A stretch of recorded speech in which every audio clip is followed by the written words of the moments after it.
Fine. Oh, recording. There we go.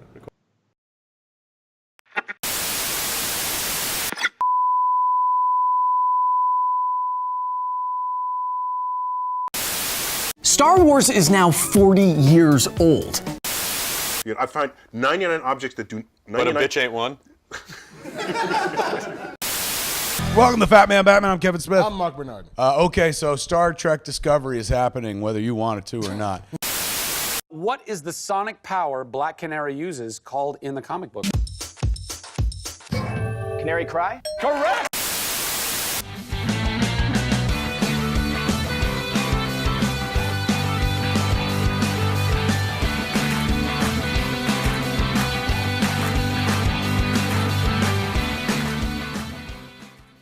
This episode of Quit Stalling is brought to you by Jinx.com to get 10% off of your entire shopping cart. Use the promo code QUITSTALLING_366 at checkout. If Diego Z makes you want to get a little Halo going on, if James makes you like Hearthstone just a little bit more, and if you watch my stream and you like World of Warcraft, head on over to Jinx.com to get 10% off of your entire shopping cart. Use the promo code QUITSTALLING_366 at checkout. Welcome everyone to this very, very special episode of Quit Stalling. I am Herald Silvestre. I am your host. Me and James over here broadcasting live from the Quit Stalling Media Group Studios. That sounds. I think that's working. That's accurate. Yeah. That's accurate. Yeah, straight from the studios. Diego, he looks very concerned because our viewership is going higher than it normally is. I'm not concerned. That's great. Yeah, it's perfect. It's perfect. And as you guys can see in the background, in the foreground, and in space, Star Wars. We're talking all about Star Wars: The Last Jedi today. I can't find the Darth Vader theme that I played in episode 1. I mean episode 7. Oh, here we go. No, this is I can't find it. Oh wait, here we go. I found it. I think I found it. You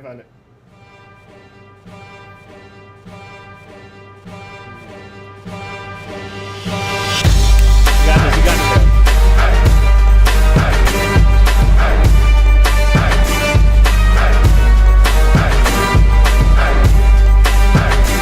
All right. Yes. It's time for Star Wars. We got all things Last Jedi today, and it's so special that James had to fly all the way in from Chicago to be here. And of course, not to overshadow the guy on his left immediately, live from I haven't done this in 50 episodes, live from Southwoods Laguna, it's Diego Z. How you doing, DZ?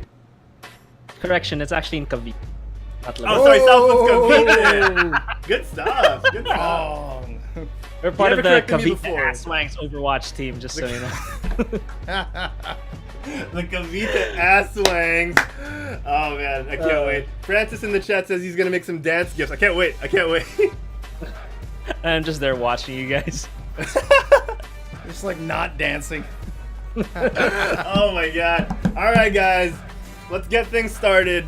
Okay, usually I ask the co-hosts what they've been up to, what have they been doing, but we're gonna change things up a little bit. Okay. We're gonna change things up. Let's start with Diego. Diego, what was your very first memory of Star Wars? Very first memory of Star Wars? Yeah. Okay. Here. When my family, my older cousins, my dad, my tito, they love Star Wars. So when I was a kid, my earliest memory is this movie again. And they kept watching it over and over in the VHS and then like the laser discs, like again. and then it's that or the video games, like the N64 Star Wars, with Dash Rendar, is that right? Oh, dude, yeah. Okay. Wow. Yeah, I think that's like one of the earliest. Forever. That was a good game. Like mechanically, the game sucked. If you play it today, I mean, the controller scheme, it was horrible. But that was like one of the earliest memories I had. Awesome, dude. Oh, great share. Yeah.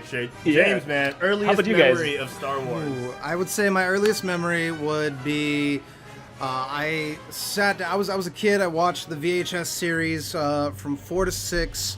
I watched it the first time. I was just like, I didn't know what binge watching was at the time. Yeah. But I was just like, I gotta know what happens. I was a kid. I'm like, I gotta figure this out. Yeah. Like episode 5. Oh my god!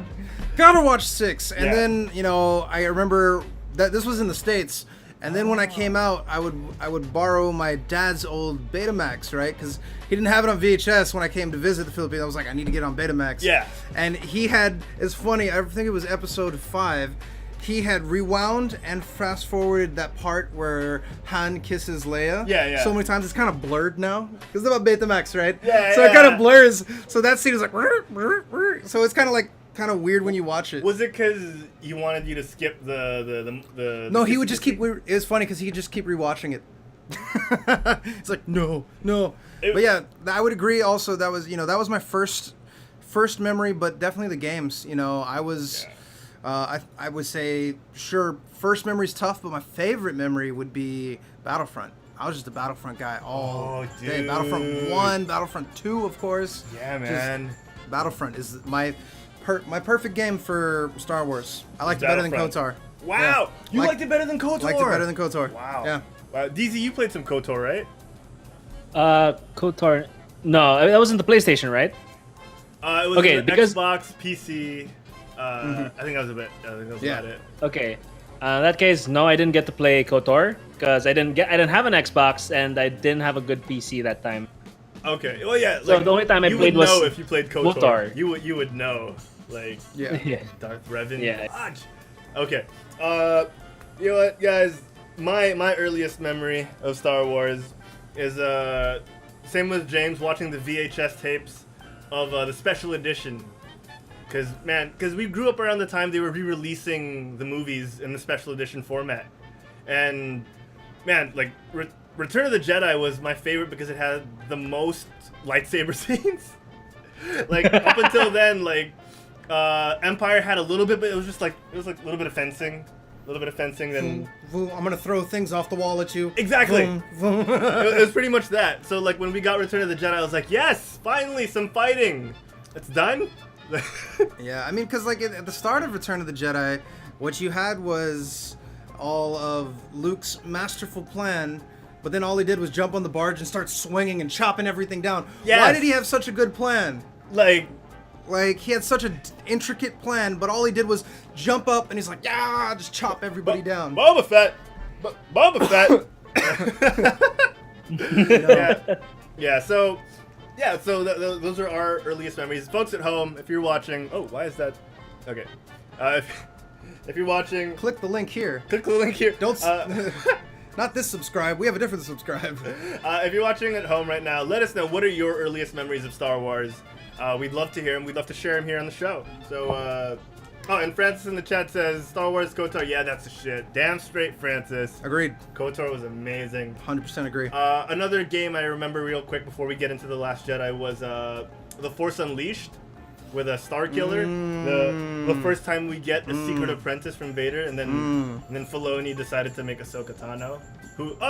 Shout out to Zeke Blade. Thank you for the follow on Twitch. Ooh. Thank you so much. But yeah, what's this? The Force Unleashed was great, and I'm sad that they never got to continue that story. Yeah.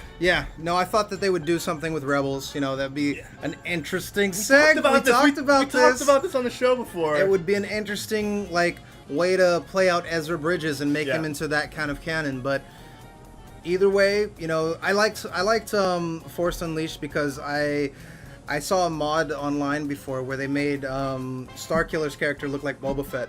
So the whole scene where he fights Darth Vader, it was like Boba Fett versus Darth Vader, and I was like, oh! It was cool. It was cool. Awesome stuff. All right, guys. Let's get into the chat real quick. Joffel in the chat says he thinks he saw it on Channel 2 here in the Philippines. I think it's ABS-CBN. And he said, ever since then, I was a fan. Also, those commercials in the 80s about RA home video while I watched $1 Million Chance of a Lifetime. Awesome, dude. Awesome.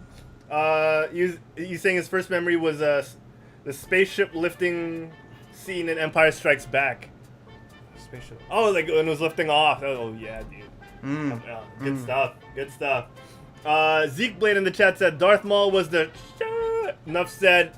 He was, dude. Darth Maul was probably one of the more badass Sith Lord. Well, I wouldn't call him a Lord. I mean, he was an apprentice, but still, the whole character of Maul was a badass. He was such a badass that they had to resurrect him for Rebels because. Oh yeah. We needed more Maul. We needed more Maul. I agree with that. Yeah. He brought the the staff saber. Yes. The double-bladed saber. Dude, yeah. I never liked double-bladed. I always thought it looked more like a staff, a bow staff. Yeah. That's just me. Anyway, it's badass. We'll get into the schematics of different fictional weapons in a different show. Yeah. Awesome. All right.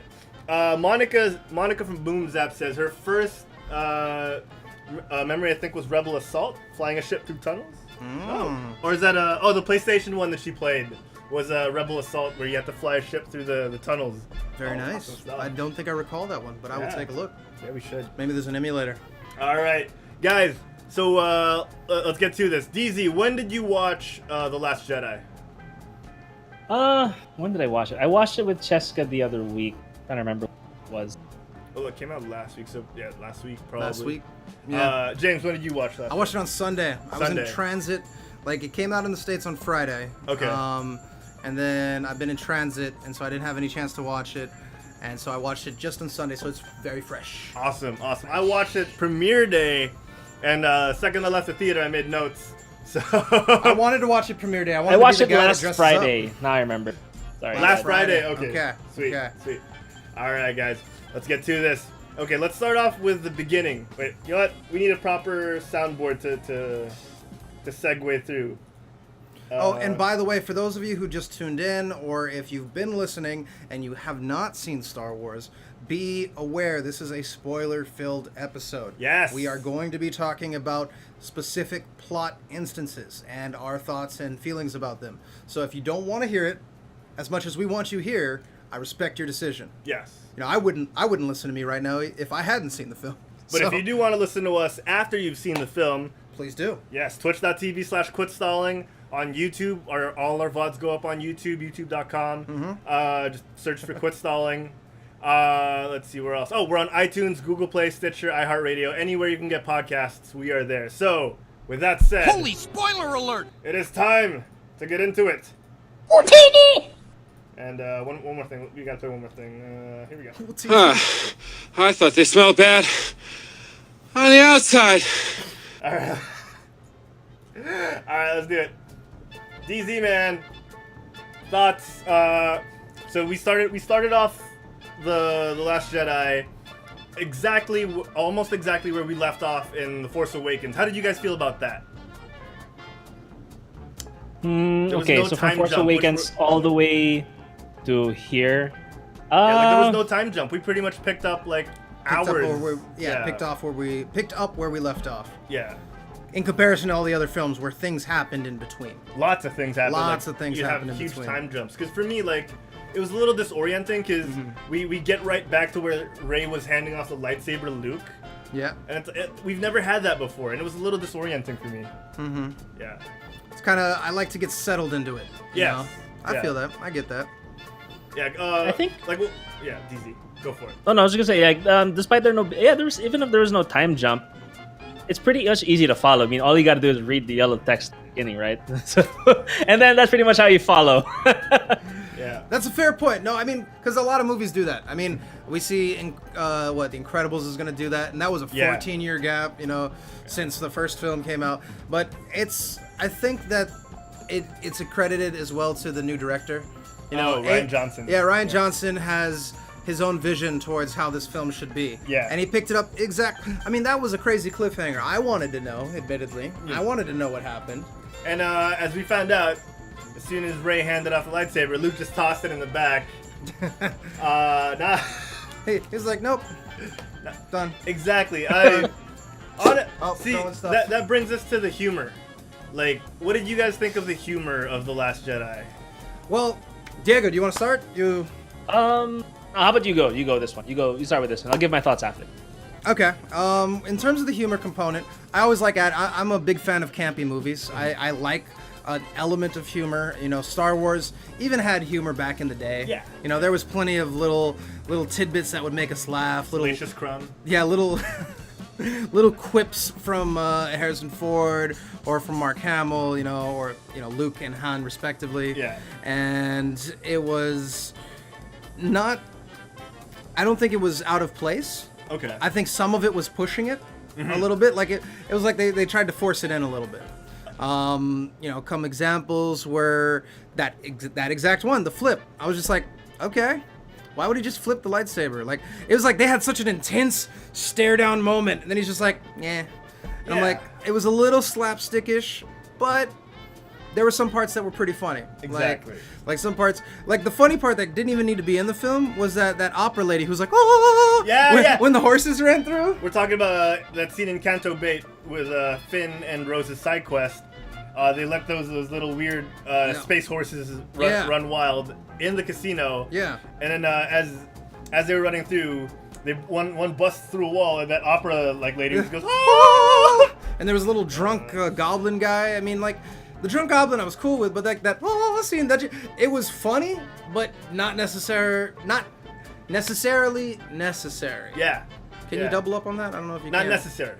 I think that's the easier way to say it. Yeah. That's just my 2 cents. Real quick, the little goblin guy played by Warwick Davis. That was his cameo for the... Nice. Yeah, that was his cameo. Big fan of Warwick Davis. Did not know that. Adorable guy. But yeah, so going back to the humor and the start, with Luke tossing the lightsaber, they put so much value into the lightsaber in The Force Awakens that, for him to just chuck it aside, it felt like they wasted a huge plot point.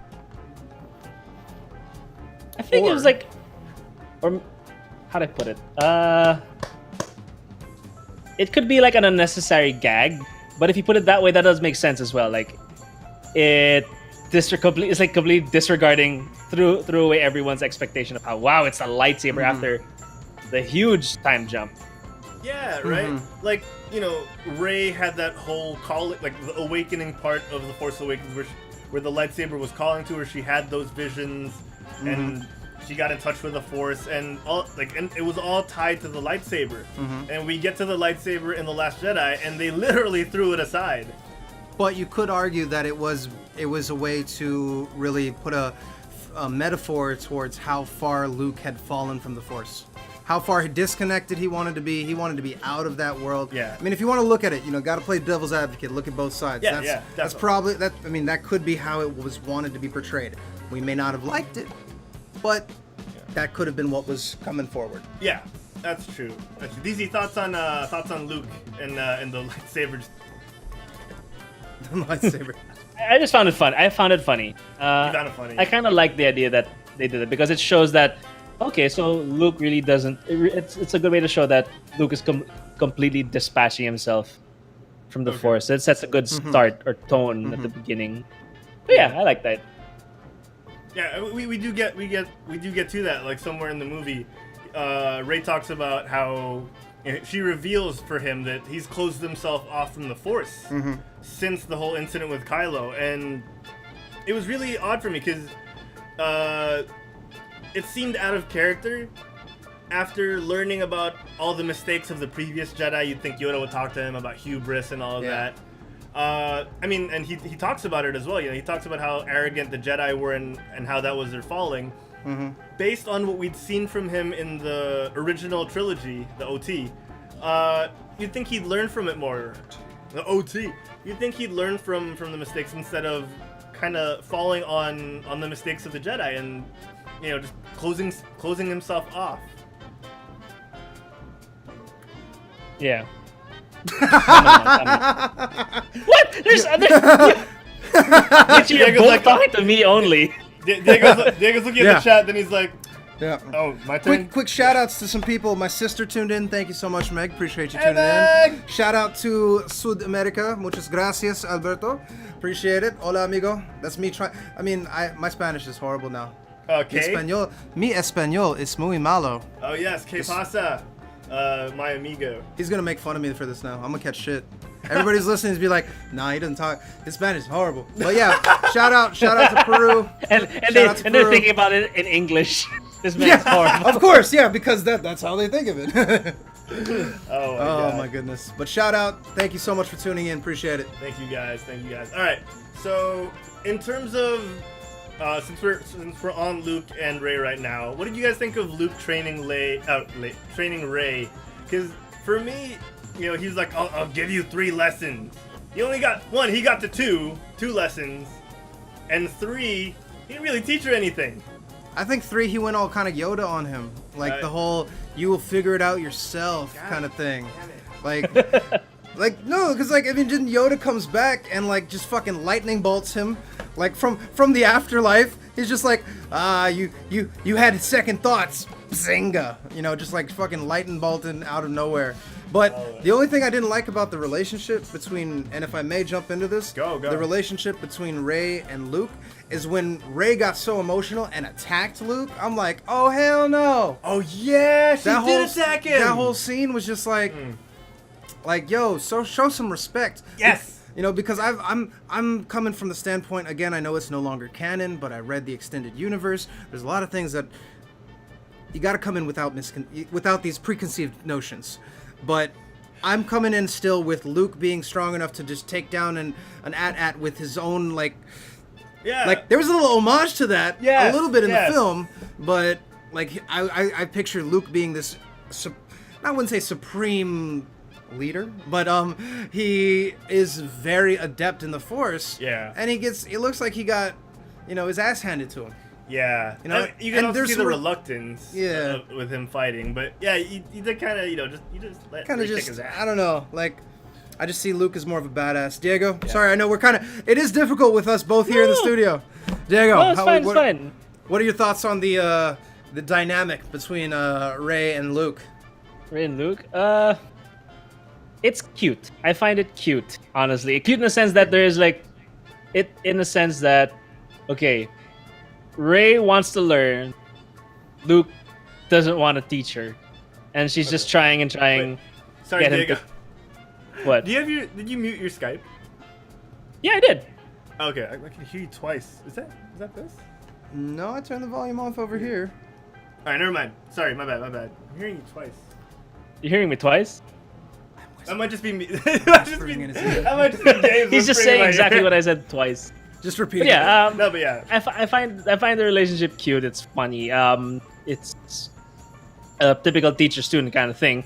Yeah, that's pretty much how it's. They did it well. In terms of direction-wise, I guess they really showed that okay, Rey wants something from Luke, but Luke just doesn't want to give it, and then eventually, he gave in. Usual kind of thing, but how they did it was okay. How they did it was. I think they really missed out on not having Luke ride on Rey's back like a backpack. I would have liked, because they did that little homage to Dagobah with the X-wing in the water. Yes. So I would have liked if Rey had to lift it up. That would have been cool. That'd have been like, yo, my ship's, and then they could have added some humor elements to it. My ship's down there. Yeah. Can you get it? And then she'd do it and be like, all right, thanks, cool. Like, because like Luke couldn't do it before, and then he's like, now it's like, oh yeah, she's got power. We good. Raw power. Raw. It didn't scare me then. It does now. Going. Can I just say one thing though? Can I just say one thing about like Luke? Every time every time he would talk, because he's old now, right?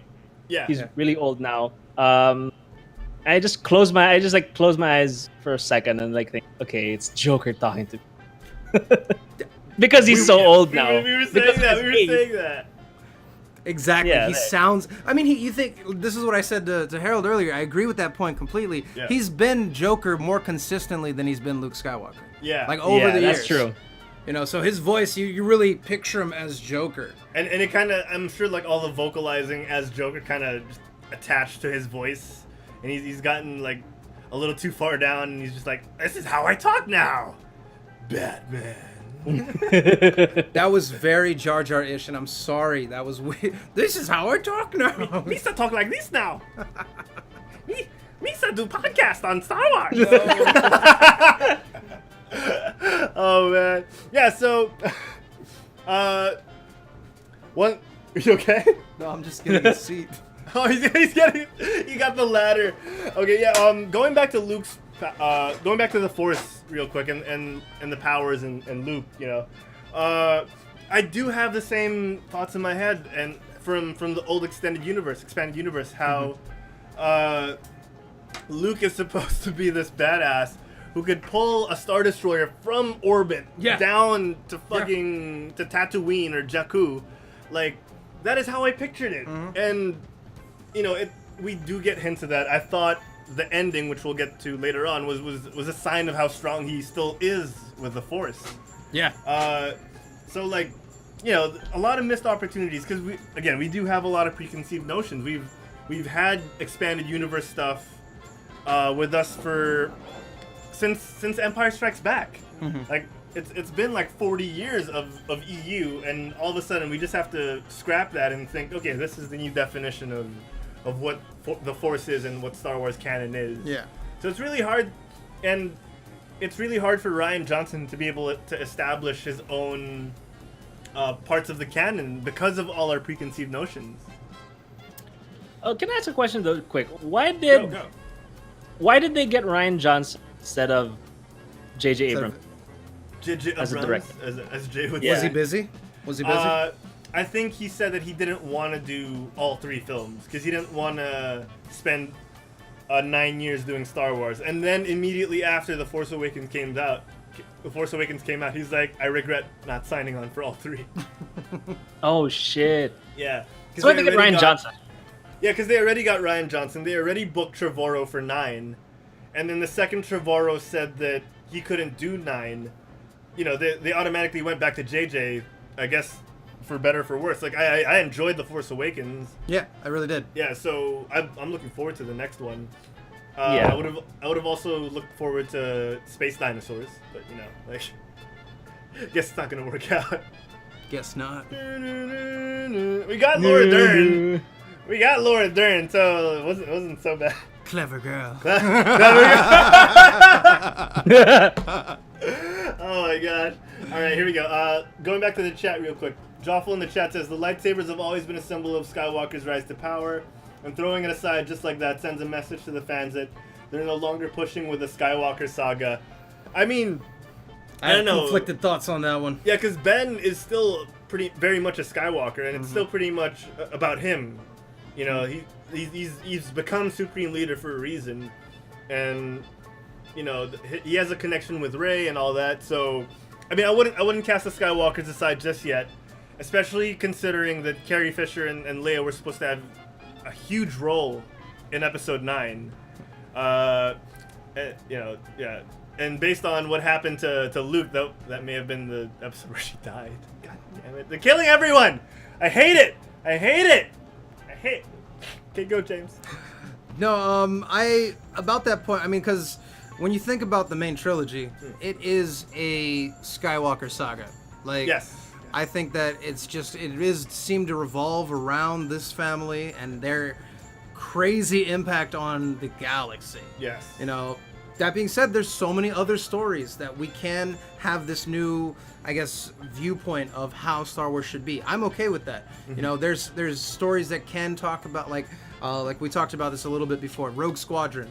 You know, Rogue Squadron could be completely a new way of looking at Star Wars. Yes. Following Wedge Antilles, you know.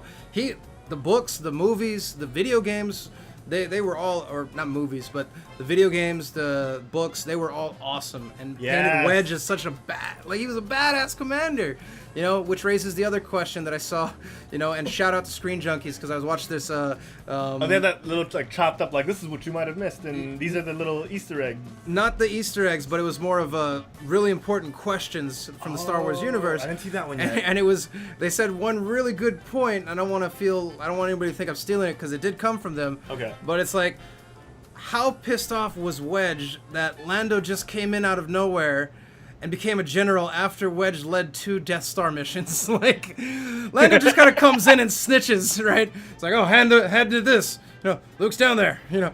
And then, Because he's smooth, man. Oh, Lando's smooth. probably came in drinking a Colt 45. Yeah! That good stuff. Wait, you know he got on Call me Mama. Billy. Call me Billy. It's Billy D. But since we're talking about, like, just a quick mention. since we're talking about like the viewpoints of the movies and whatnot, are we gonna like give a quick mention to Rogue One? What was it called? Rogue One? Yeah. Right? Rouge One, as some would spell it. Rouge One. That's a perfect example. It did not follow the typical Star Wars, like I guess formula. Yeah, because it was not a Skywalker saga. It showed at war. Like, I mean, Vader was there, and it showed why people. I liked how it showed why people fear Vader in Episode 4. Yeah. Because like Episode 4, people thought, oh, this kind of walking, talking vending machine can't really do anything. But then you see that scene leading up to right when he was about to capture Leia. Yeah. Dude, I'd be scared shitless. I got of Vader. fucking chills. My hairs went on end like, holy shit. He held the guy against the ceiling. Yeah. He was blocking, and he's just like fucking with them. Like Yeah. it was amazing. It was crazy. And yeah, you're right. It did show how much power Vader had, which we hadn't seen from him in the original trilogy because for acting reasons. And There were no Bothans though. we talked about this. Yeah, I know. The Bothans were in the next Death Star plans. No. Yes, we talked about The first one had Bothans too. No, Yes, it did. Yes, Well, it did. well, not to that extent. Run it back! Not to that extent. No, I'm telling you, when they found the plans and they were on Yavin 4, they said many Bothans gave their lives for these plans. We talked about this. That was for Jedi. We talked about this already. You Fans, anybody listening, please prove us wrong. Or please, not prove us, prove one of us wrong. Return of the Jedi. Prove us wrong. Where were the Bothans? Many Bothans. Many Bothans died to bring us this famous line in Return of the Jedi. We've been through this on the previous Geekcast. Maybe I wasn't on the show. You were literally the one I was talking to about this, and you were like, "Why you gotta do me like that?" Because Why you gotta do me like that again? You could have said that off air. You did it to me again, but then it's because I'm talking shit. Like Bothans. No, but yeah, like I get confused with that one. yeah, it's because there were two Death Stars. Two Death Stars, yeah. Why were there two Death? You'd think after the first one they'd be on the lookout for another one. I don't know. It makes sense. I mean, it's a star-sized thing that kills planets. Yeah. It brings death. It's a good name. It was like a star killer base. It's like, it didn't work if we did it as a ship. Let's make the planet a ship. Oh my god. Let's make it look like Galvatron. So yeah. Okay. So speaking of weapons of mass destruction, we got to see the new fleet of ships the new line of ships from the Imperial fleet or the First Order fleet. The Dreadnought. Is that right? Yeah, the Dreadnought. We got F1 sound effect through by Laura Dern. Oh shit! Is that when he warp speed through the? Yeah. Fuck! I love that scene. That was. It was so quiet. That was dope. That was so. That was cool. That One was of my favorite. Oh, sorry. Go ahead. Oh no! I just want to geek out. That was awesome. That's all. that scene was fucking awesome. Yeah. What I would put slightly ahead of that scene. That was again. That was fantastic. Yeah. Slightly ahead is when Leia woke up in space and fucking flew back to the spaceship. That was the coolest thing. Oh I was like, she was just like, I'm fucking Space Queen. You do know in real life that would have never. Well, of course, there's no force in space, but like if that was in space, shouldn't he have imploded by then? She used the Force to protect her. Yeah, man. Okay, that's good enough. We'll take that as an In answer. the Force, I trust. And it doesn't take much force to propel you forward in space. No. It could have been like one massive force fart that just got her there. Here, don't you think though? Like okay, here in the books, does she have any attunement with the Force at all? Yeah. Yes. Yeah. Yes. A lot, actually. Quite A lot. Okay, so by showing this in the movie, don't you think people might get disturbed? Oh no, sure, that's me. Okay, this is important. Real deep is calling. I have to have this to get my internet fixed. I'll be back. I'm sorry. Go discuss. Dude, we were just like... Our phones are not. Okay. Quick shout out to some people that are go for that are chatting or people that tuned in. Yeah, so Francis has been making quips left and right that I haven't been able to catch up with. Phew. So he's saying the Dreadnought got shred-knotted. Hilarious. He was also Francis also said Mark Hamill is the only Joker he recognizes. Agreed. And see, the Jedi do have Force lightning. You can see Diego Z's toilet. Let's try and cover that up for him. Sorry, Diego. Diego. We'll hide your. We'll hide that for you. We'll real hide your quick. Force toilet for a bit. Force toilet. Okay, we'll keep that going. Bam. Why is that cut off?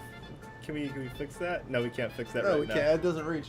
Yeah, that's all right. But yes. I'm here. No, anyway, freaking magic trick. shout out as well to my buddy AK Ali Khan, listening. I believe he should be in Oregon right now if he's not, but thank you so much for tuning in. Hello. We got Marie as well. Hey, Marie. Marie's tuning in. What up? Green Giant Days. Oh yeah. Yep. Oh yeah. We missed. That's why we do this. We had so much being on a show. Never really. Yeah. Like, I don't think we were officially ever on a show together. They never let us be on the same show. This is probably why. It'd just be like We had Star to make it Wars. happen. It wouldn't. If we had a show back in our college radio days, it'd be like us going through the EU, pretty much. That would have been what happened. Okay, while we're waiting for Diego before we get back into the review, one of the things that I think that is missing about the EU is, and all my Star Wars nerds will feel this, the Yuzhang Vong invasion.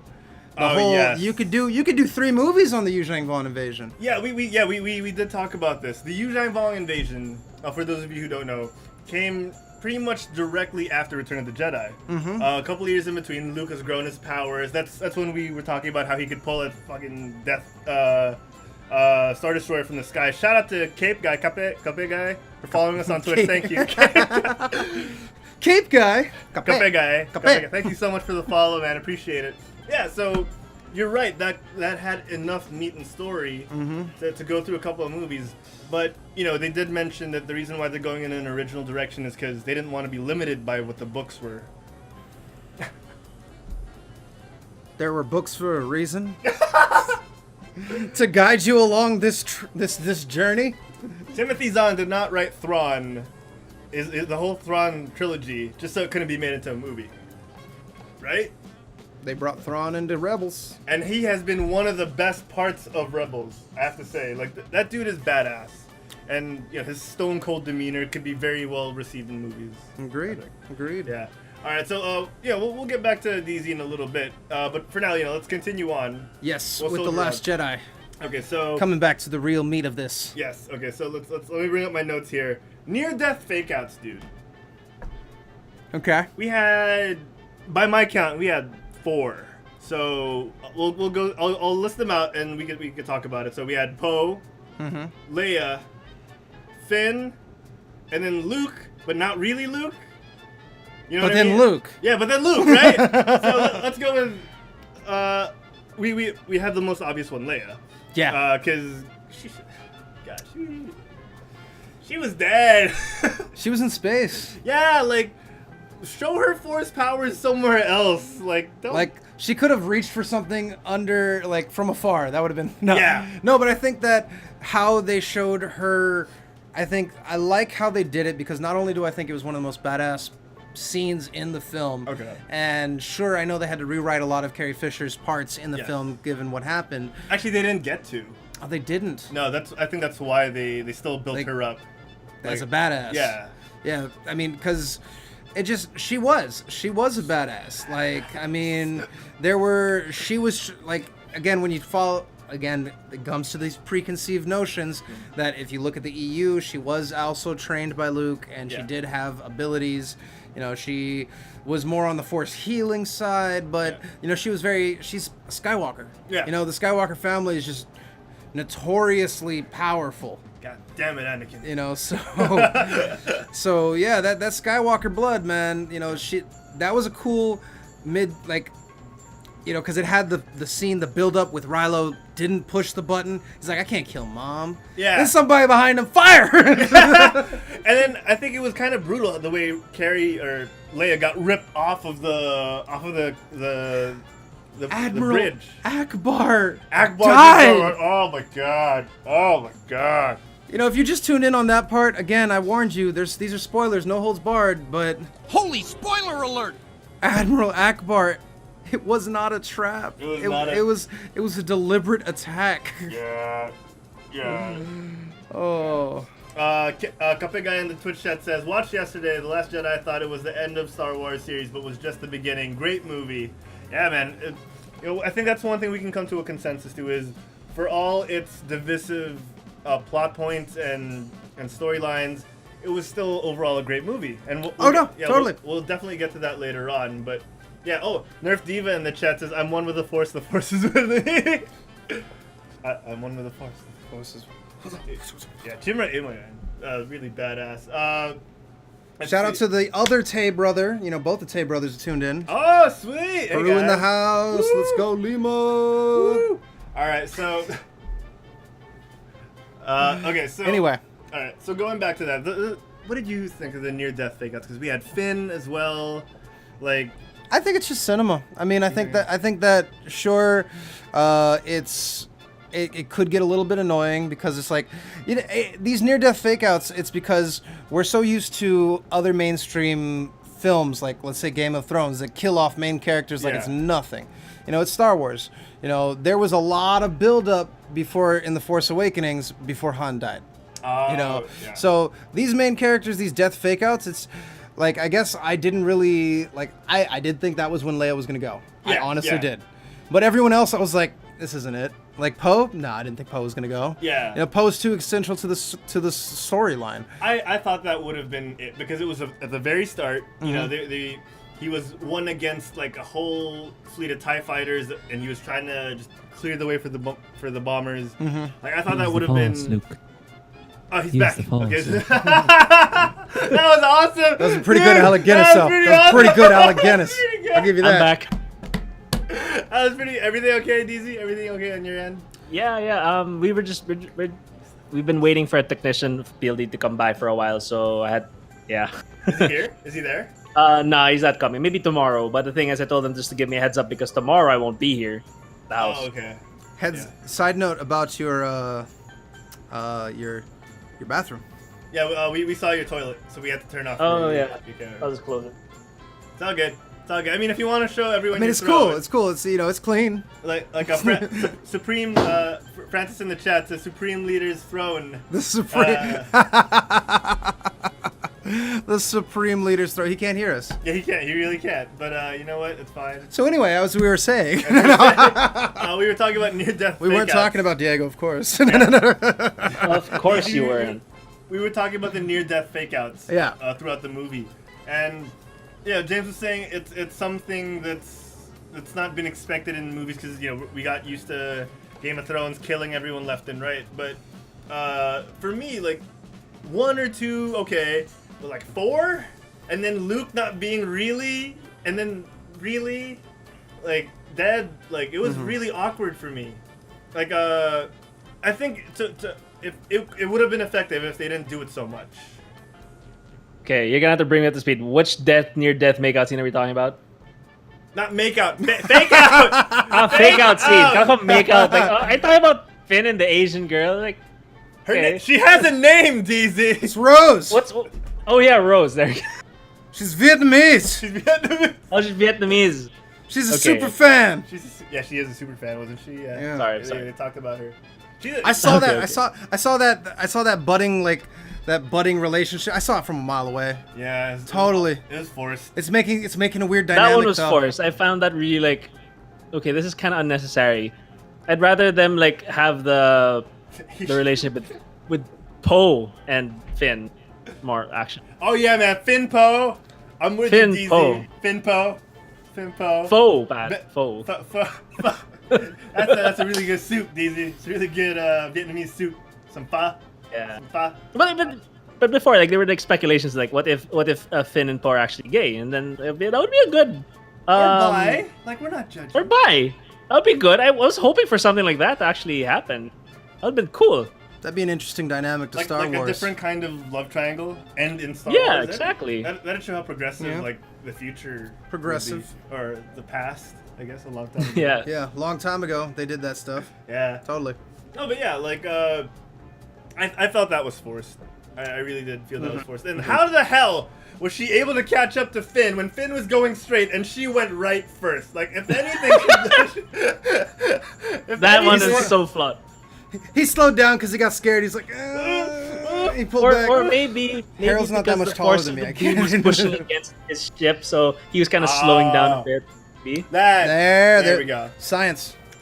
Yeah. Science. DZ, you should do because science for quit stalling. Like, you should... Oh wait, speaking of sciencey shit, I don't know. Okay, this is the most horrible segue, but I was watching a review of Chris Stuckman about the movie, and then he pointed out something that I didn't notice, and then I thought about it. Holy shit! Okay, we talked about the near-death fake out. That was like of Luke, right? There's 4 of them. There's one for Poe at the start.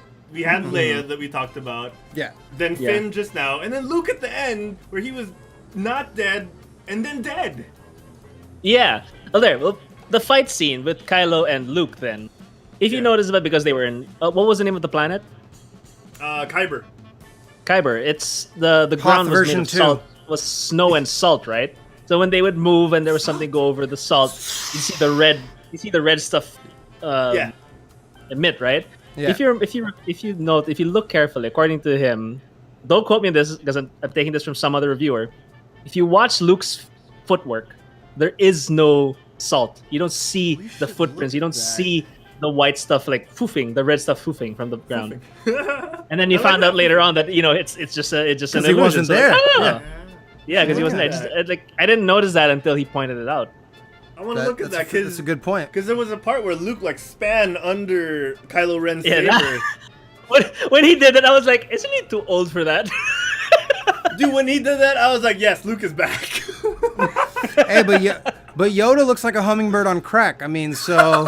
Because they used the original puppet, so like you'd think, yeah, it would kind of age a little. Thank God, though. Better than original CG from Phantom Menace Yoda. That is true. Yeah, that is true. That was awkward. Nerf Diva and Francis in the chat are spamming Kappa Pride, and let's see here. She's an engineer who souped up her plane. He's talking about oh yeah, Rose. oh yeah. That's how she caught up. Gosh dang it. John Darrell Lopez says James has such a glorious beard. It's almost worthy of master status, I think. Almost. No. Yeah. Because I got rid of my little Padawan twirly braid on the side. So So you're growing it in now. Growing it in now.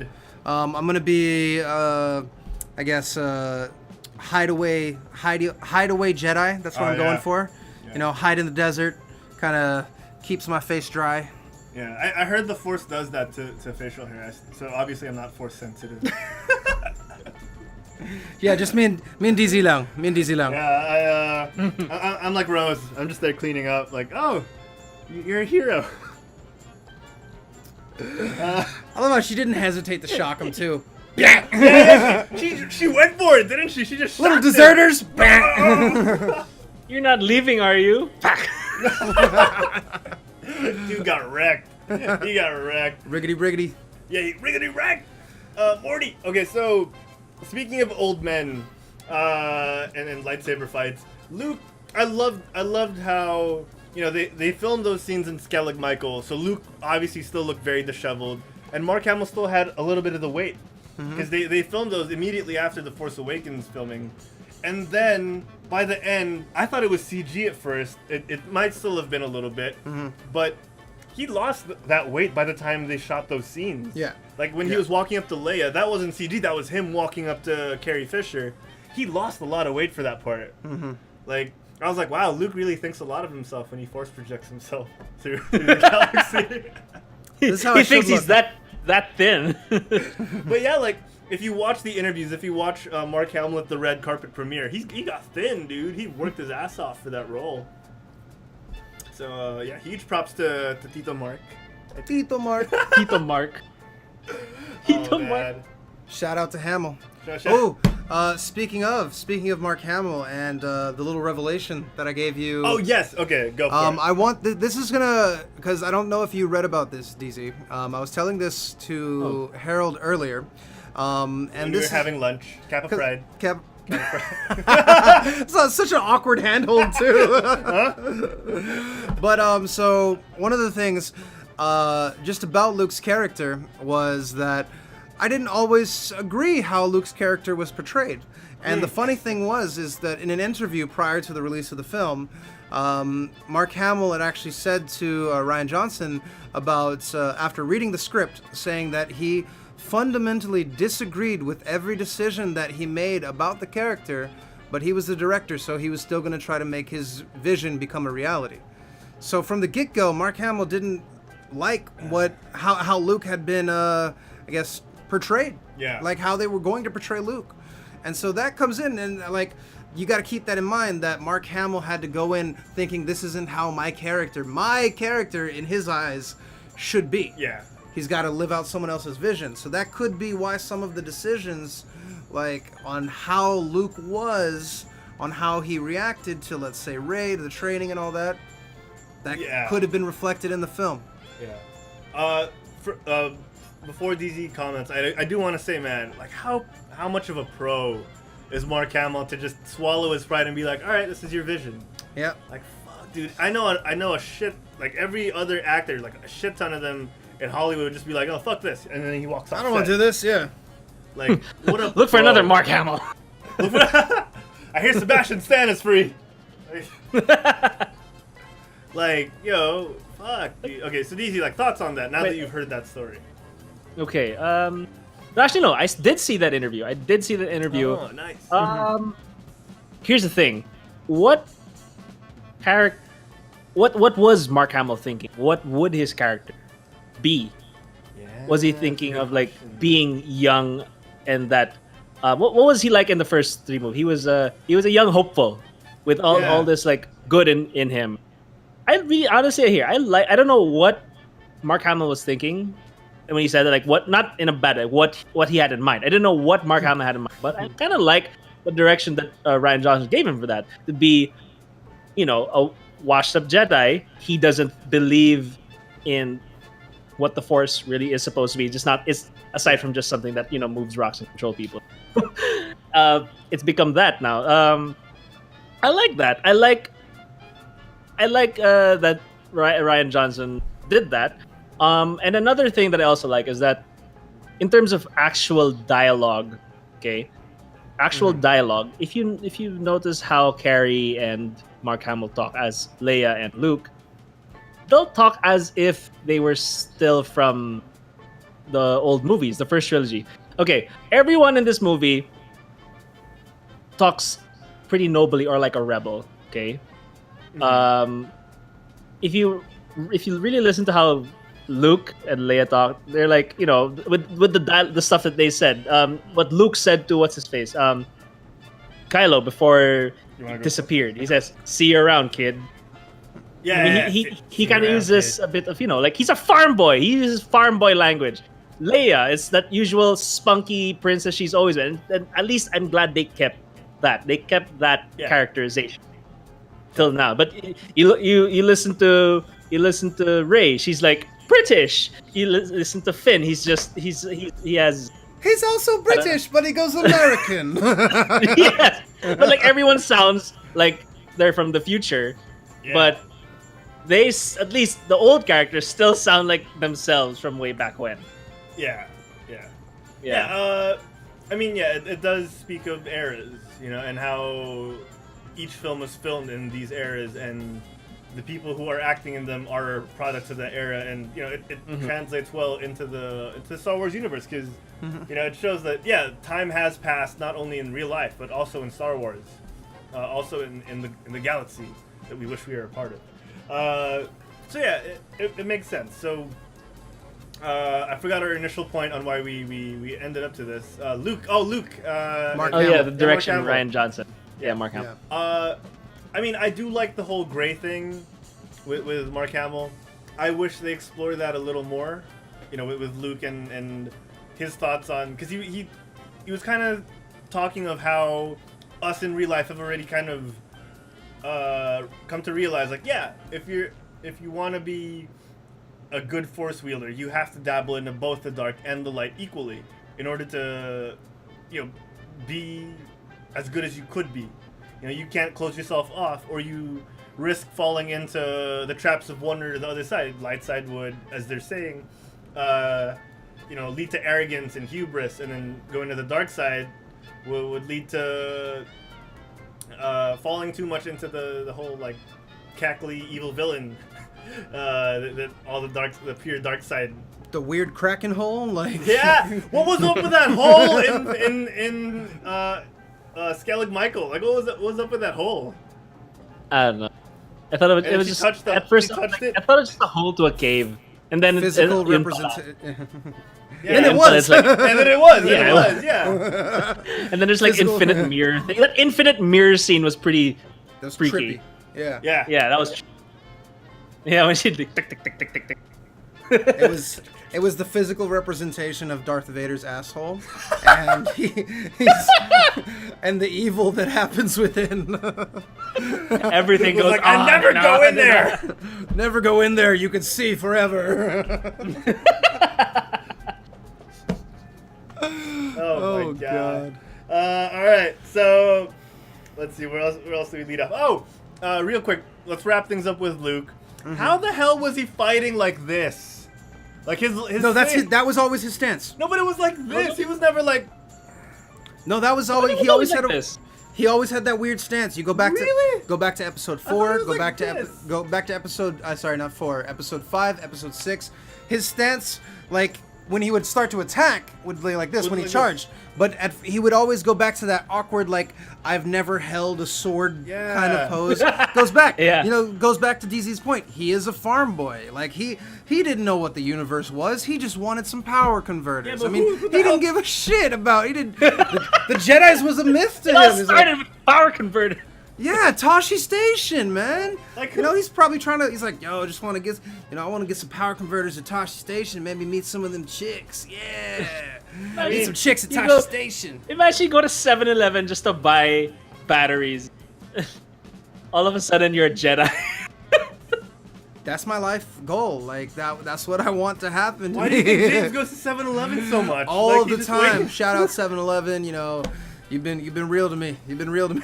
No, but like, where the hell did he learn Ataru? Like, where the hell did he learn Form 5? Like, who? Like, I'm sure Yoda didn't go. Okay, hold your lightsaber like this. Like this, you must. Oh. Like this, you must.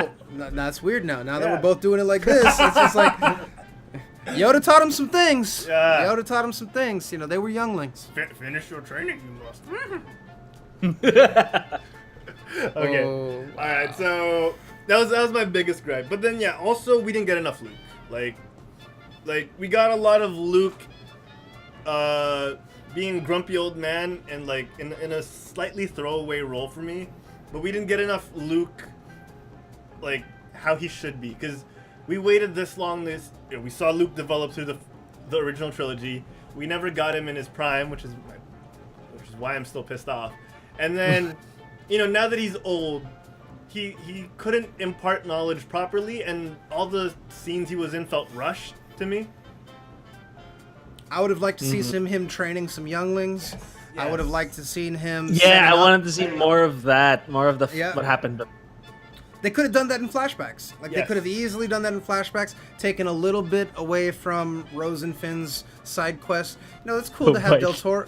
It's cool to have Del Toro in the film. That's awesome, but he doesn't need that much screen time Yeah. with his little stutter. Yeah. That was. I don't know. That's just me. I agree. I would have liked to seen more Luke, especially since, we'll probably see him come back as a Force ghost. Yeah. That's what happens. That's what happens. He's gonna be like shooting pool with Qui-Gon, and be like, "Yo, Obi-Wan trained me," and then Rey's gonna be like, "Well, what's going on?" Francis in the chat says, I bought a manual about the different kind of lightsabers and fighting stances. I use it to kill roaches. gotta apply it. You gotta put that into practice, And he says that he had the secret text. Yeah, the secret text. That's probably where Luke found out that whole fight stance. It's like if you come at them like this, they think you don't know how to fight, And you just but go- then you're really good and you can do the Matrix shit. Like, Yeah. aha! He spun around. Oh, that was really He funny. spun around like a bolt. That was pretty cool. Yeah. Okay, so we're talking about lightsaber fights. Speaking of lightsaber fights, we got to talk about the main lightsaber fight in that film. Exactly. The Rey and Kylo Ren one. Badass. Badass. When you see light and dark, when you see light and dark work together, look how badass it was. Wait, we got to back it up just a little bit. Why were they working together? Sorry, we're gonna back it up. Yeah, working together. How did you feel about that whole weird little brain link that they had? Like when she's like, I don't want to do this right now. He's like, neither do I. He's got his nipples hanging out with his Spanx on. Like, Shut on something. Put something off. put something on. They He's forced he's- the shirtless to show that he was kind of ripped. Was he even ripped? He was in good shape. I'll give him that. That's all. He was in good SNL shape. sketch. You see that SNL sketch where Kylo Ren was undercover? Yeah. Yeah, and then he's like, I bet he's like super ripped under there, like under all that black clothing. And then like he believed, and then look what happened. Kylo Ren was ripped. He was pretty. I like was Adam really Driver's jacked. performance though. In this one, he was good. I'll admit better. he did better, and he really makes you even if like, okay, here he has internal problems. He's like fighting because like he has, do I do this? Do I do that? He has a lot of like teenage adolescent problems, but you believe it. You really feel like there is a struggle with him, and then he sells that well, even though he looks really. I mean, he's not the most. Okay, most actors would be like, okay, they gotta get someone who's really, really gorgeous looking, but this guy's like, even with his long hair, okay, he's like, he looks like he has problems. So Yeah. I like how he sells the character of Kylo. He did better at this. Yeah, what do you think on Kylo Ren? I just kept thinking that Diego Z, is he going to talk about his nose? Is he going to talk about his nose? Yeah, right? Like they moved it so far to the side. Like, God, man. Like, That big scar he's got on his face. They stitched it up anyway. Why move it if you're just gonna fucking close it? God. I kept looking at the scar the whole time. Yeah, right. But I think I agree with Diego. I mean, it's I like how they made him a more complete villain. Yes. I like that. You know, while I do think that there should have been a lot more Snoke buildup, in my Yes. opinion, we Yeah. should have heard about. Yeah. We should have heard about Snoke a little bit more. A little more exposition on before there was that transition, and hit the spoiler alert thing again. Holy spoiler alert! You know, that scene, though, where Snoke just, like, fell in half. That was pretty dope. Because you got to think about how hard Kylo was thinking, right? Yeah. You know, he was just Yes. like, I will ignite this and stab my real enemy. Yeah. And he was exactly thinking that. It's just that Snoke had no idea. Yeah. So Snoke didn't know. I want to build on that. We learned a lot of things that we've never fully seen about the Force. You know, like a lot of powers. You know, as awkward as that mind link was, so that's one thing. We learned that you could in the Force Awakens we found out you could read other people's minds, and then they took it to another level here. You could bounce Force lightning. That was cool. Oh yeah, That was cool. He's like, that was really cool. Yeah, we saw a lot of expansion on what you could do with the Force in this movie, and I appreciated it. I really did like it. And we also expanded on what you can do in the whole Star Wars universe. You could run through something in light speed, and that's the result. Like, they explored a lot of things, in this movie that you could actually do. What happens when you cut someone in a really awkward angle with a lightsaber? It goes through his arm, it goes right through his body, and then he gets sliced in half. Like, we saw stuff that we never thought we'd see, Or if answers. you grab a lightsaber and you just turn it on through that porg! through someone's head. The porg! That was awesome. That was awesome. Yeah. That combination, like, agreed. It's you got light and dark working together. Yeah. I thought that was like this is the start of something new. It feels so right to be here with you. I was like, oh yes! And then I'm like, it's never gonna work. That's gonna get clipped. Yeah. we weren't even dancing in sync too. We were like going the wrong way. We have no coordination. It's been a while. Yeah. Start of something new. Yeah, when it was like right there, right? That's fucked up. I love the variation we got on these Force powers. Luke projecting himself. Like we've had notions and dabbles of that in EU and even in Rebels. Yoda projecting himself in an astral plane to Ezra Bridger, but in seeing it in the movie is really good. And Agreed. Even though it was awkward, everything is awkward at the start, and the more we see in the following movies of the expansion of how you can use the Force, the better. Because Chimrut Imwe showing us in Rogue One, in Rouge One, as Diego wanted us to talk about a little more, you don't have to be a Jedi to be a Force wielder. You don't have to see. The dude was blind as hell, and he could like whip a bunch of stormtroopers with blasters with his like little. Because it's Donnie Yang. Donnie Yen, man. Donnie Yen. Can't fuck with it, man. Wait, since you mentioned Yoda, spirit form Yoda, can he really call down lightning? I mean, now he can. Yeah, see, that's another thing.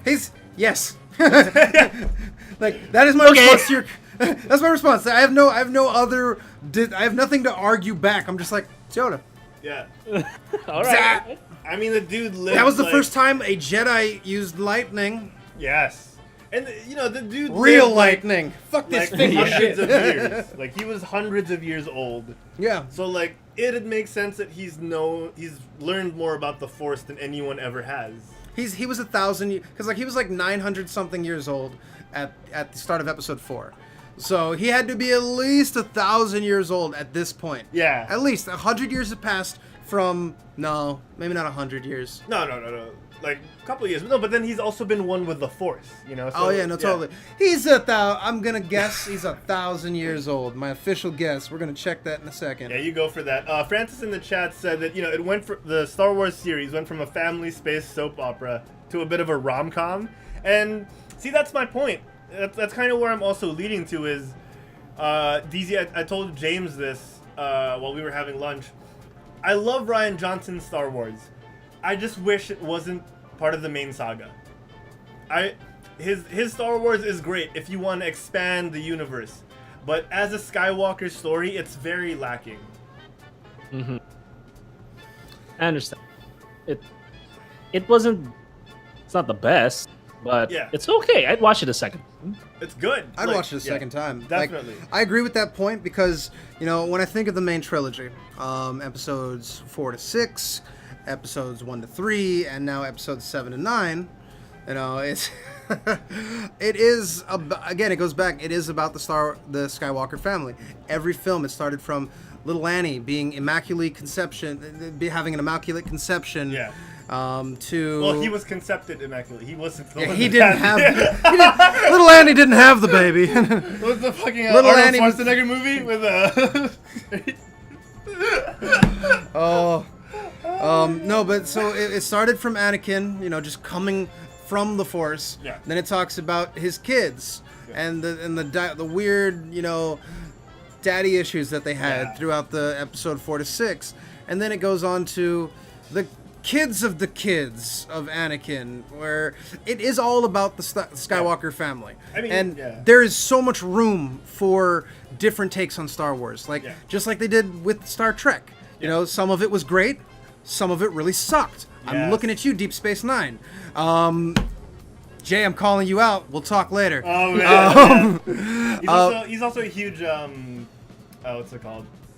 Next Generation fan. But go on. Next Generation was cool. Yeah, Voyager sucked. Next Generation was awesome though. Whoa. Shots fired to all the Trekkies out there. We'll mince words another time. Yeah. But going back to it, I agree that this take on Star Wars. Phasers fired. Yeah, phasers fired. Set phasers to kill. Set phasers to burn. Okay. But I feel that there is plenty of room in the Star Wars universe for different takes. It's just that when you're talking about the Skywalker saga, you gotta bring in. It's still gonna be Skywalker saga because it is Ben Solo. Yeah. Ben Solo is a Skywalker. Yeah. He will, as long as they keep having him have a more prominent role. I think people forget that. Yeah. People don't, because it's Leia's kid. But Yeah. Leia is just as much of a Skywalker as Luke. Exactly. He just wasn't the famous Skywalker. Yes. Is Leia Organa. Yeah. She was. And then Solo. And then Solo. Yeah. And then so she was never really Skywalker, but she's got the Skywalker blood. Yeah. Directly. So it still can remain a Skywalker saga. I just wish there was more Luke. Yeah, and the thing is, going back to that point, you don't watch The Godfather and think it's not going to be about the Corleones, So you don't watch Star Wars and not think it's not going to be about the the Skywalkers. You come into this knowing, okay, these guys fucked up the universe and they continue to fuck up the universe. What's next? Like, how do they fuck it up now, or how do they fix it now? So Yeah, that's what Star Wars for us has been, because that's what we grew up on. And it's awkward now that they're changing the dynamic even ever so slightly, and it's making huge ripples because, as we've talked about, we all have our idea of what Star Wars is because there was such a huge gap in between the films. Yeah. Yeah. So, But drop those misconceptions or drop those preconceived notions, and this was a very enjoyable film. Yeah. It is the expanded universe is no longer canon, which I begrudgingly accept. But if you look at it from a enjoyable film perspective, it had all the right elements. I felt that it did visually. It was beautiful. Yeah. It was done very well. I like that they included Phasma more. It sucks that Phasma kind of came back and then Phasma's gonna die again. She went out like a punk, dude. Like, not as much as she did in Force Awakens. Like she did. They trash compacted her.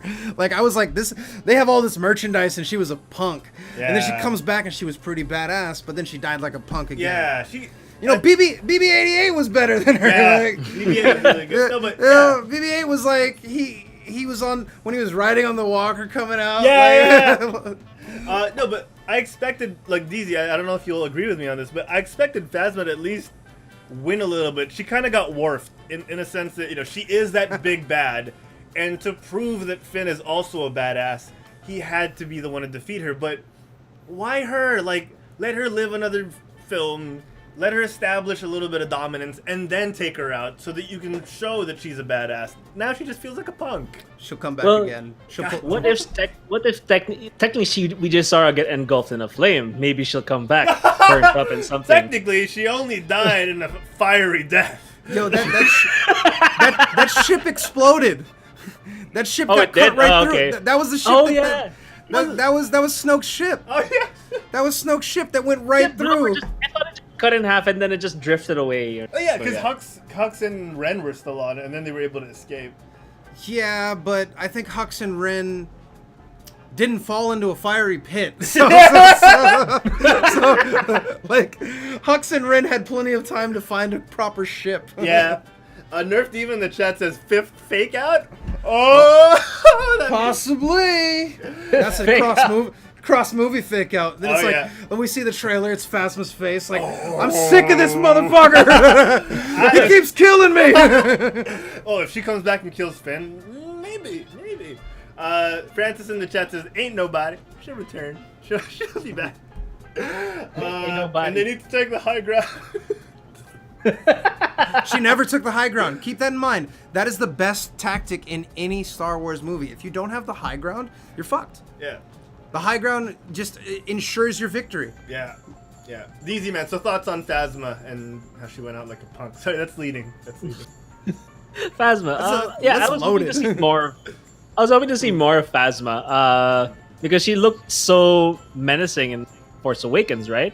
But I think, okay, I'm pretty sure they're not going to show much of her now.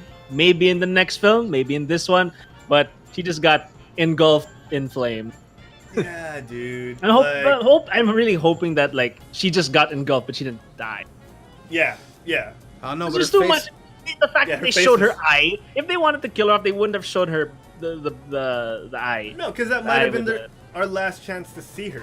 You know what I mean? Yeah. Like, she wanted it in her Yes. contract that, hey, at least show me the man. yeah, show that I'm a female, because I mean, some Show- people are still thinking.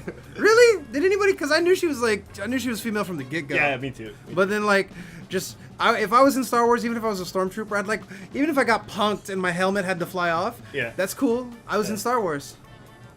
I was That's in Star true. Wars. That's true. And I love that, that last scene. I just want to just take note of this, of where they, the locations that they filmed for Star Wars, the places that they find. That salt planet they filmed in Bolivia, in like the world's That's largest. real? That's real. That's a real place. The salt That's a planet. real place? That's in Bolivia. It's the Salar de Uyuni. It's the salt. It's like the largest salt flat in the world. Salar de Uyuni, that is a son of the eel. That is a... I guess. No, Maybe no, I'm I'm just saying it kidding. wrong. Not uni like a Japanese eel. It's Japanese, not Spanish. Come on. But yeah, that's a real place. They filmed it in Bolivia. Yeah. How about the island that Luke's on? That's a real place also, right? Probably a real place. It could Yeah, very yeah. well be in the Philippines. That's, We have 7,000 islands. No, that's Skellig Michael. It's in Wrong. Northern Ireland, I think. I was wrong. Northern Ireland. Yeah. No, but yeah, Another we have a island. lot. We have a lot of like beautiful places in the Philippines that look similar. I went to the Caramoan, and you see like a couple of those. Like it's really nice. You can get lost out there and drown, but the tide is scary, man. All right, so over in the chat, let's look real quick. Nerf Diva says, "Oh, she had a jetpack behind her clothes." DZ No does- capes. No capes. Okay. No capes. Oh man, Francis said, "Yeah, they might have needed to show that she's Gwendolyn Christie." Yeah, it was probably in her contract or something. Oh, she's basically the Boba Fett of this trilogy. Yes, that kind of works. Because Boba Fett, that's the thing with Boba Fett. He was such a badass. It's just that shut up. Boba Fett is the greatest character in all of Star Wars, and I will defend that to my dying breath. But in the original trilogy, he was not shown as how badass he could be. Like, Does he look badass? he looked badass. He fought Vader in real life. Like, Boba Fett. but yeah, I mean, Boba Fett went out like a punk bitch. I mean, but he got out of that Sarlacc pit. Yeah. He did in the expanded universe, so we don't know if it's really true. He could have died. I hope he did. Damn. I hope he did. I hope he had another clone son, because like we had Django, we had Boba. Oh my God! What if she's the daughter? That would be intense. Not a clone. She's not tan though. Like. Well, because like everyone in this new First Order is pale. Yeah. Like everyone's like a pasty, Yeah. Look at Finn. pale person. Who was the commander that they kept making that Poe was making fun of at the beginning? Yeah, that Every pale one guy of the with- commanders is a pasty pale person. Look at Finn. Hux. That was a really funny scene. I admit, if they didn't drag that out too long, that would have been so awesome. Like, when Finn was trying to get patched through, he was like, "Oh, can you patch me through?" Poe was yeah. trying to get patched Can through. you patch me through to Commander Hux, please? And then Commander Hux is like, "We will defeat you, rebel scum!" And he's like, Hello? Yeah, hello? Yeah, I'll wait. Am I on hold? Yeah, I'll wait. Like, that was funny, but they dragged it on for too long. I have an urgent message from General Land Yeah. for General Hux's. It's about General Hux's mother. Oh my god. That was funny. Okay, let's wrap things up. A Canto Bait side quest. What did you guys think of that? Total The whole bullshit. gambling planet. You thought it was BS?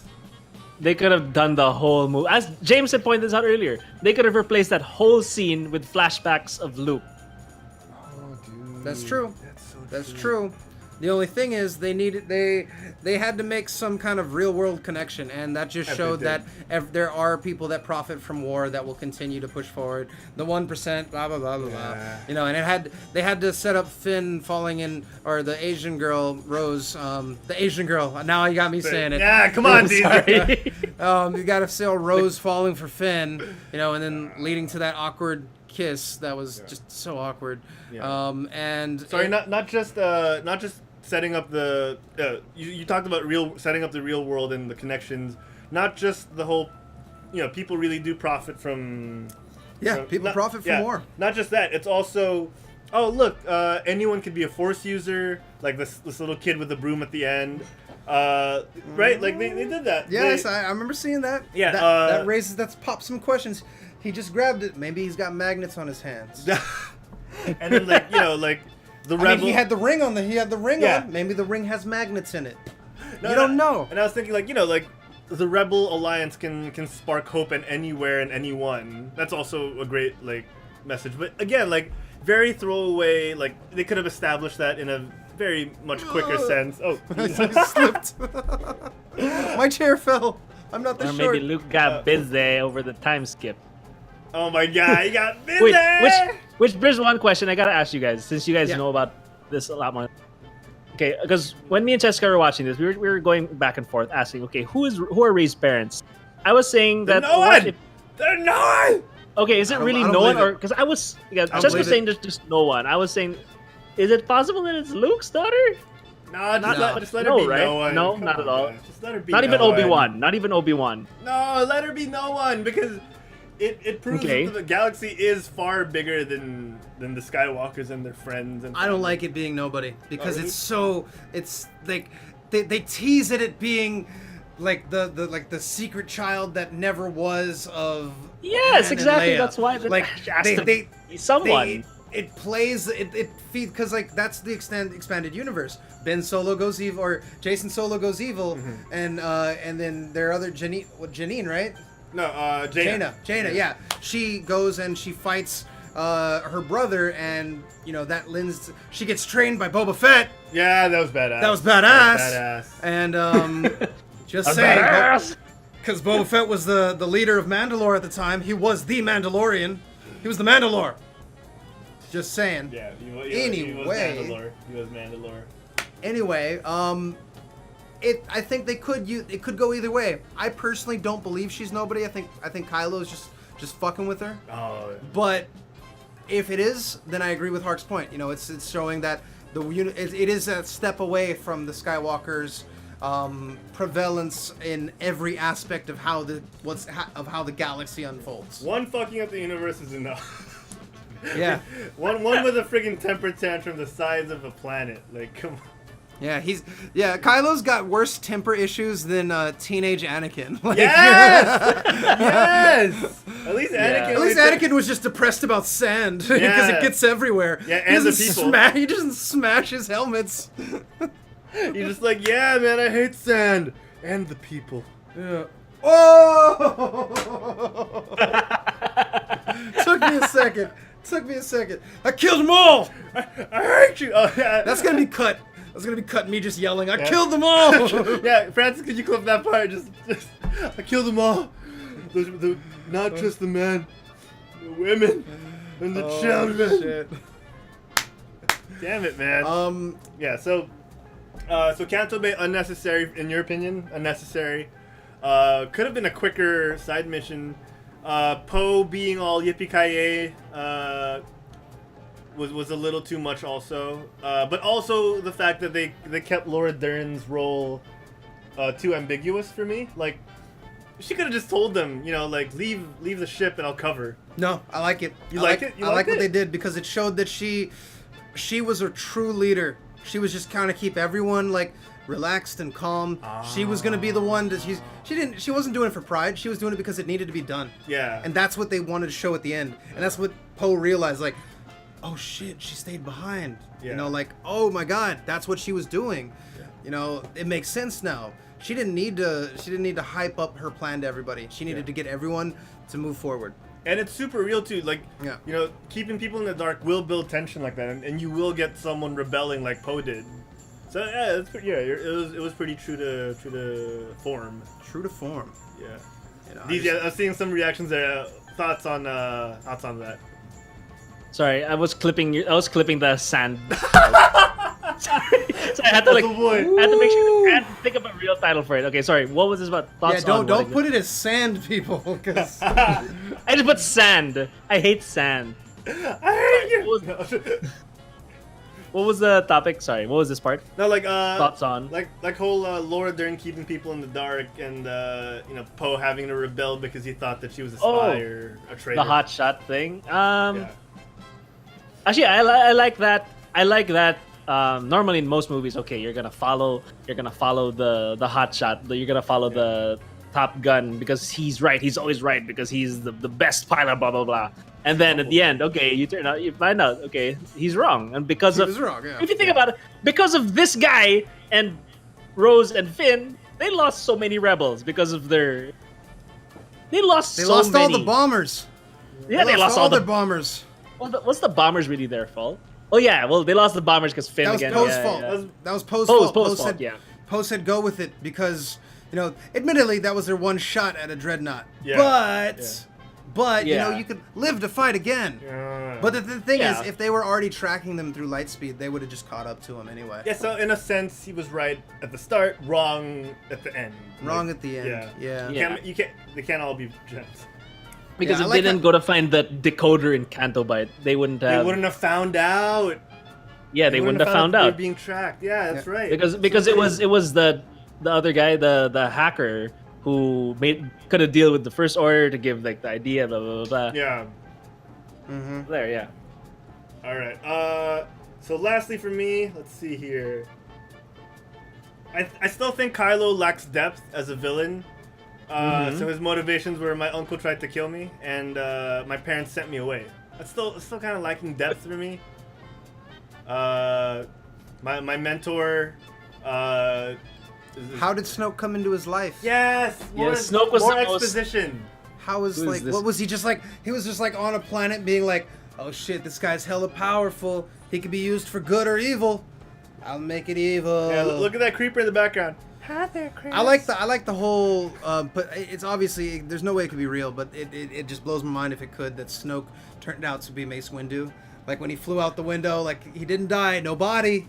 I read. And he just went my full dark God. He side. went full dark side, like he, and the reason why his hands all messed up, like it's not like a human hand anymore, is because he had to regrow it. Oh! Like he didn't go through and get like the metal hand or anything. He regrew all his limbs. He's got this fucked up face. Yeah. You know, and he's just like Bazinga! Like Yeah. that I'm sorry, that shock on the ground to bounce it off, that was so cool. Yeah, that was pretty cool. That was so cool. Oh man, yeah. Yes, more expositions. Remove Canto Bait. You know, maybe give us Canto Bait in really quick cuts. We didn't need to see the whole gambling floor. We didn't need to see them getting away into that entire chase scene in the field. Yeah, quicker cuts in that, but give us more exposition on who Snoke is, how he came into Kylo's life. Yeah. I did like the flashback with Luke. You know how he and Kylo remembered things differently, and then Luke just goes on full reveal. Yeah, I like that one.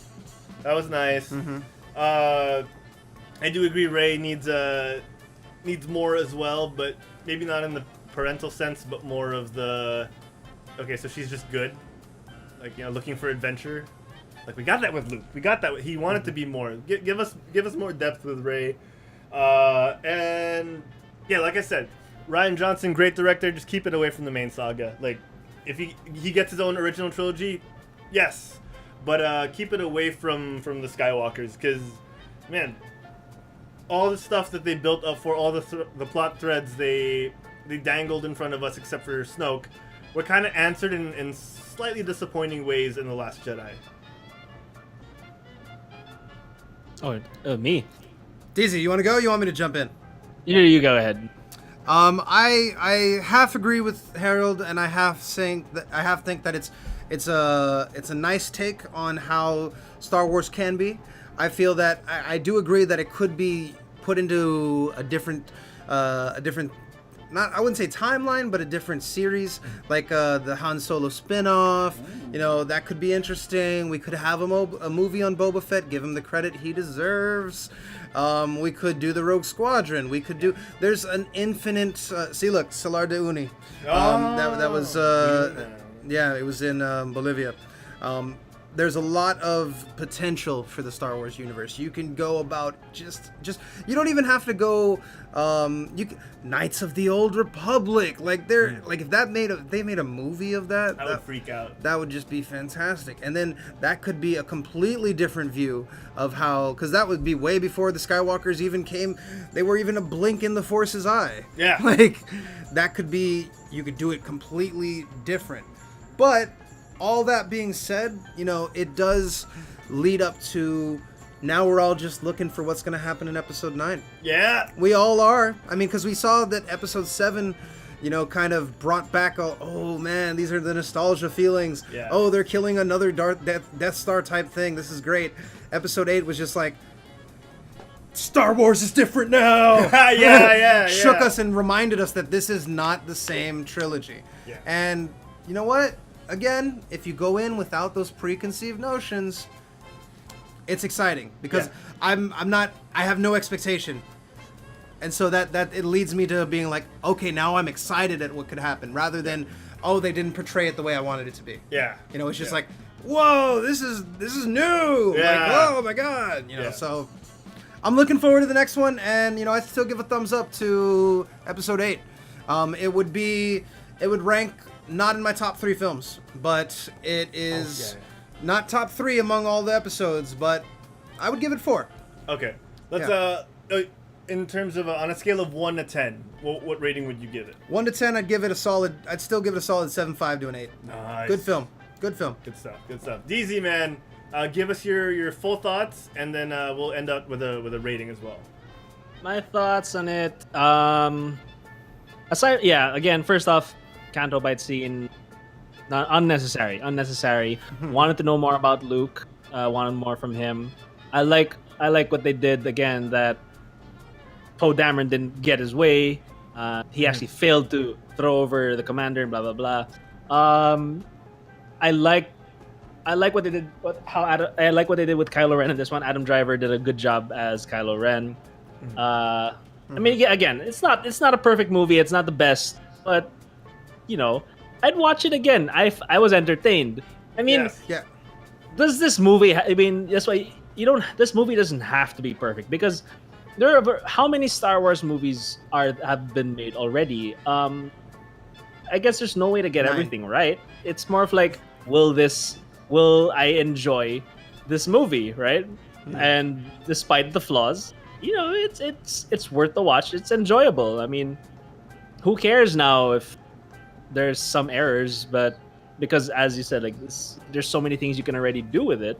I mean, this is how it's from this perfect.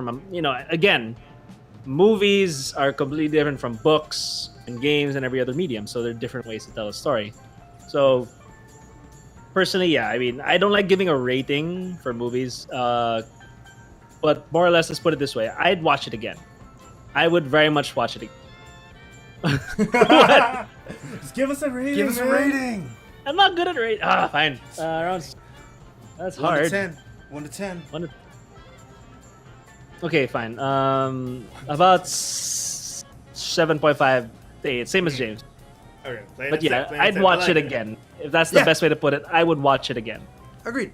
Agreed. All right, awesome. So for me, you know my thoughts. Not enough Luke.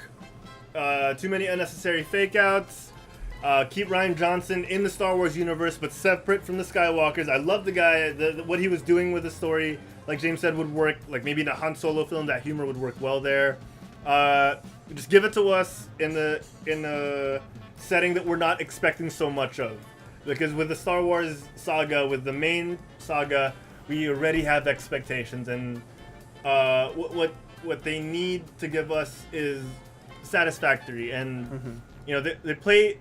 What I felt is they played it safe in parts that should have been risky, and they played, you know, they got risky in the parts that they should have played safe.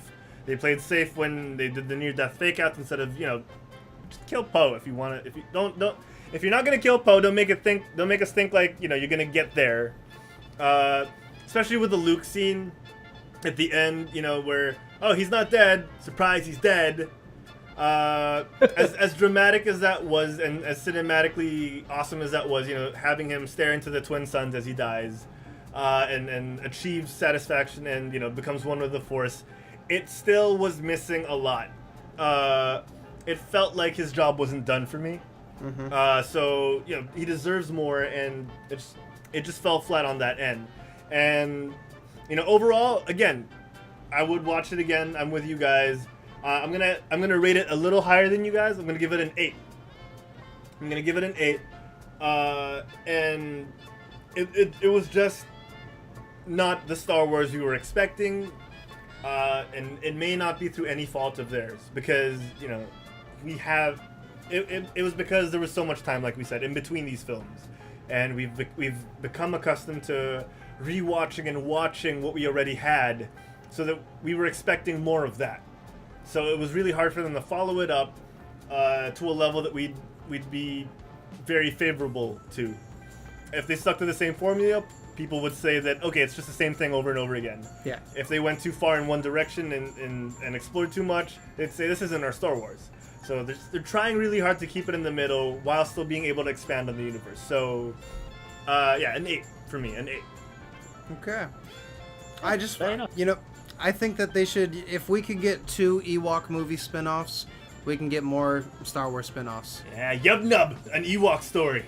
Yeah, Ewok Adventures. I mean, come on.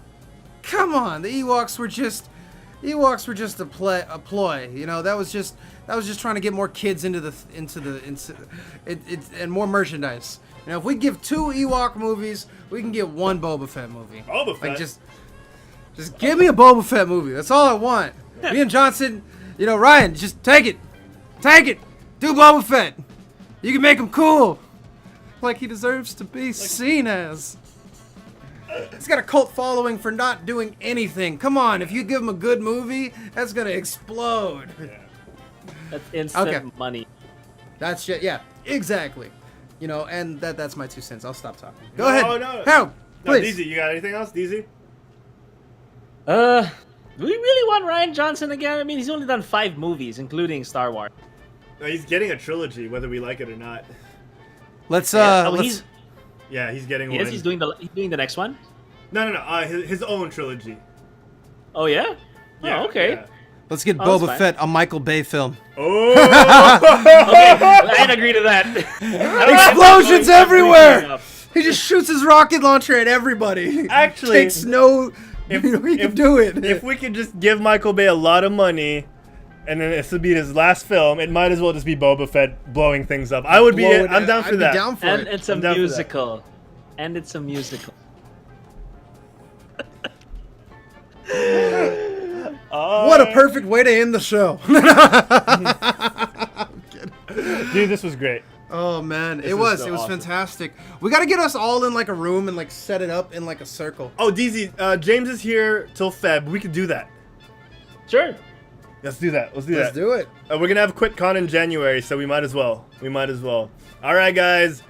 Since DZ is filming remotely, DZ, where can the wait? Let me play our bed music, our goodbye music. All right, DZ, where can the folks at home find you when you're not on the Quit Stalling Geekcast? Okay, when I'm not on the Geekcast, you can find me on the Game Bad podcast, which is every Wednesday, 9:30 p.m. Philippine time. But I don't think we're having a show tomorrow. Is that right, Harold? No, You're no heading show out? tomorrow, but we will be. I think is it starting January? We'll be doing twice a month for Game Bite, or when do we start that? We'll see. We'll see how that goes. Okay. We don't have to start it like as soon as January begins. Maybe like March. Maybe Okay. March pa. But yeah, we'll see. Cause I might be in house for a production house. So like woo. So He's, yeah, putting on But his that's big boy starting around pants. March. That's around March. But anyway, if you guys can't find me here, you guys can check out my Twitch channel, which is twitch.tv/It'sTheDZ. Right now, I am currently podcasting some old gameplay footage of RF Online. Then the open beta is coming out later this afternoon. So So you're vodcasting instead of hosting the Last Jedi review show? I see. maybe. He's got nothing. Yeah, he's got. It's all right, dude. I'm just kidding. Yeah, dude. so I'll be streaming that later this evening. Because open beta is going to be out, so everyone's going to be tuned in. Yeah, there, that's pretty much where you can watch me. Again, that's twitch.tv/InstaDZ. That's Hit him up, it's right there. INSTADEEZEE. And the spelling's under my chin. Oh yeah, under your chin. I can't My reach chin. it. Oh, Reaching for his head. Reaching around. Okay. I could actually do this out. James, man. Oh, it feels good to be able to do this. It's good to be home. James, where can the folks at home find you when you're not on the Geekcast? When I'm not on the Geekcast, you can find me on my Instagrammable right here. That's rebel_scum. Very 1980. Very appropriate. You know, as Finn said, you know, rebel scum. Yeah. You know, I loved it. It was pretty badass. But yeah, you can find me there. Follow my adventures. I like to go around. I mean, I am on Snapchat a little bit now, but Snapchat is not as popping anymore. IG Stories is the jam. Oh yeah. IG Yeah. Stories is the jam. Except for if you get that little dancing Bitmoji. You know, that guy's cool. You know, Snapchat still got some stuff. You know, that dancing Bitmoji. I'll show you all later. But if you want to check me out on Snapchat, that is Phil M Hero. Add me up. You know, I go on some crazy adventures. I like to do some things. I travel a little bit, just a tad, and hopefully, fingers crossed, I'll be doing some videos of my own about my travels. Be putting some stuff together. You know, once that's out, I'll be, you know, once I get my hand at editing. You know, probably not as good as these guys here, but We'll show some trailers during the show. that'd be cool. That'd be cool. It'd be me, like, it'd be very similar to Idiot Abroad. So, because I'm an idiot and I'll be abroad. Oh yeah. Aren't we all? But that's about it. I'll let Harold, I'll let Bossman take over. You know, All right, guys. What is it? What is he doing? He's wrapping around and stuff. All right, guys. If you want to find me outside of the Quit Stalling Geekcast, I'm also on Game Bite with Diego Wednesdays at 9:30 p.m. Philippine Standard Time. That's +8 GMT. If you want to find me outside of Quit Stalling, which is very rare, but you can find me at Herald Plays on Twitter, on Instagram. Twitch.tv/Herald Plays is where I stream my World of Warcraft, Overwatch, and that's pretty much it. That's all I do there. Follow me at Herald Plays, guys. Twitch.tv/Herald Plays. If you want to find more Quit Stalling and the more Quit Stalling Geekcast, Facebook.com/QuitStallingUs. Oh yeah, thank you. Twitter at QuitStallingUs. We're on YouTube. The links are bit.ly/QuitStalling with a capital Q and a capital S. Subscribe. Real quick, thank you to Arcaro Gaming for the host. I saw that, but I almost forgot to mention it because we were wrapping up. Thank you, Arcaro, for the host. Really appreciate it. Mikey, man, you the man. Twitch.tv/QuitStalling is probably where you're watching us. And if you're not watching us, follow us there. Leave a follow. You could chat with us on Twitch. And Instagram at QuitStalling. We just finished, DZ, our QuitStalling Overwatch Online Open, which was a huge hit. Huge props to the guys over at TGK Gaming for pulling out the win and becoming the grand champions of the first ever Overwatch Open hosted by Quit Stalling. So thank you guys for tuning in. We're on iTunes, Stitcher, the Google Play Store, iHeartRadio. Download us. If you can't get enough of James, me, or DZ, for Juancho, who isn't here, Jay Sanchez. Yeah, so check those out, guys. And of course, for James, for DZ, for me, and of course the absent Juancho and Jay. We will see you guys next year, on the Quit Stalling Geekcast. Squat life. Squat life. Thank you everyone for tuning in. We will be back in 2 weeks. Bye everybody, bye! Let me turn off the